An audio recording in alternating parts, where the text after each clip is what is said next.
What's going on, Headliner Nation? Welcome back to the Fantasy Headliners. Kyle coming to you with some NFL breaking news. Brandin Cooks headed from LA to the Houston Texans. Bill O'Brien doing his best job. I'm not going to say to replace DeAndre Hopkins, because can you really replace him?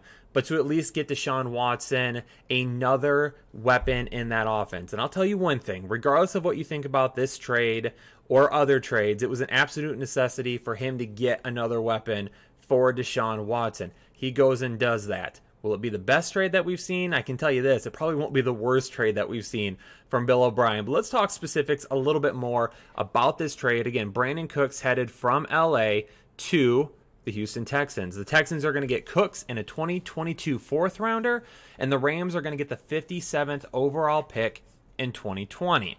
So a much needed draft pick for the Rams. And then for the Texans, they don't care about draft picks. They're just throwing draft picks out the window. They're just trying to get their players that they like. They go out, they get Brandin Cooks. 2019, underwhelming year for Cooks. Played in 14 games, but only 72 targets, 42 receptions, 583 yards, 2 touchdowns. Just didn't play that well last season.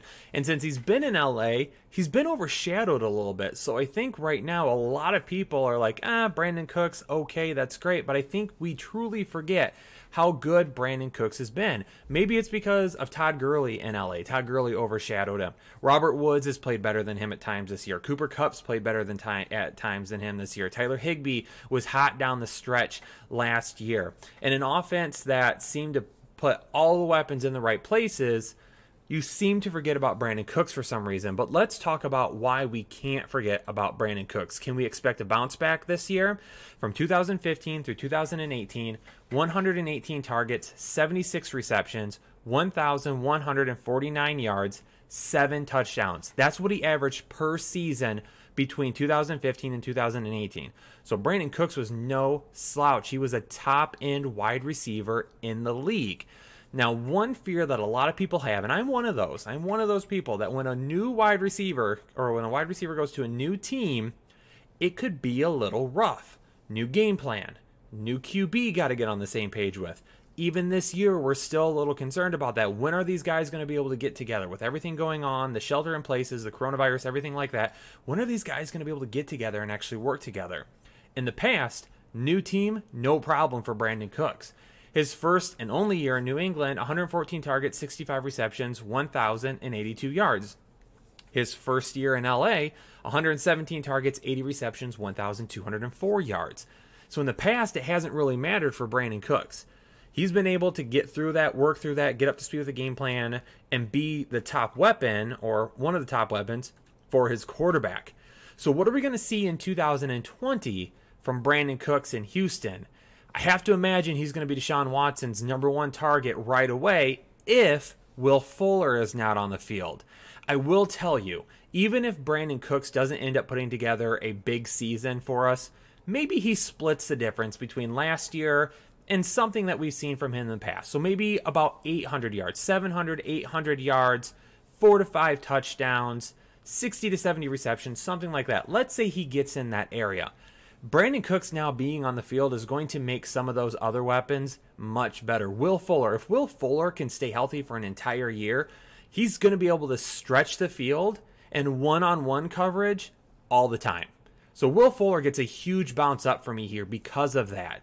You're going to be hesitant to draft him because he's always injured, but if he's healthy, and even in the games that he is healthy, even he does miss some times, Will Fuller is going to be a big play guy that's going to have a ton of opportunities to score touchdowns, already has a great chemistry with Deshaun Watson, so this is really good for Will Fuller. He does not have to be the wide receiver one at this time. Kenny Stills, we got to keep an eye on Kenny Stills. You got Kiki, Do You Love Me, QT still there in Houston. But Brandin Cooks is that veteran wide receiver, a guy that's been there, done that, a guy that's been healthy for 16 games during a season. He's the guy that's been around for a while. This is a big leap up for this team. Now, the only thing that they need to do is they got to continue to reinforce that offensive line and make it better. They can continue to make it better. If that offensive line can take a step forward, give Deshaun Watson more time.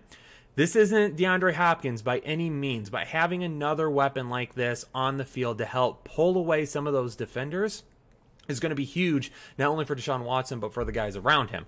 What does it mean for LA? Well, for LA, you still got Cooper Kupp and you still got Robert Woods. I'm all right with that. You still got Gerald Everett and you still got Tyler Higbee. If you want to run some more 2 tight end sets, you can do that as well now, okay? Darrell Henderson in the backfield, are we going to see more of him? Are they going to draft a running back? Lots of different things can happen in LA now. I don't love it for Jared Goff. I don't love it. We're basically getting rid of another weapon for him that he could have used. But we'll see what happens. I'm not going to downgrade the LA offense too much at this point. I still think these guys can be really good. I do think it hurts a little bit in terms of being able to, again, get Cooks out there and get some of that, some of those eyes that are peering in on a Robert Woods or a Cooper Kupp. Now you got to account for 3 really good wide receivers on the field at one time. We'll see what happens with that. I'm not going to downgrade them too much at this point. I'm probably going to leave everyone in LA about the same, but I do think this is really good for Houston. If you're a Houston fan, even though you're getting rid of another draft pick, if you're looking at the short-term part of your team, this is good for next year. But again, Bill O'Brien continues to hemorrhage some of those long-term assets. We'll see what happens. Hopefully this is good. Hopefully Cooks is healthy all season long. Hopefully Will Fuller's healthy. Hopefully they can keep Deshaun Watson upright and healthy, and they should be visiting the playoffs again this season. Headliner Nation, thanks so much for tuning in to this video. Do me a favor, if you like the content, go below, hit that like button for me, and if you're new to Headliner Nation, make sure you hit that subscribe button, become a part of Headliner Nation today. If you do, let us know in the comments below so we can welcome you to this great community. And as always, give me your predictions below. What are you thinking about Brandin Cooks? Leave a comment below with what you think is going to happen with Brandin Cooks in 2020. If you're a Texans fan, do you like this move? Do you like them going out and getting him? Do you think it's another bad move by Bill O'Brien? Let us know in the comments below.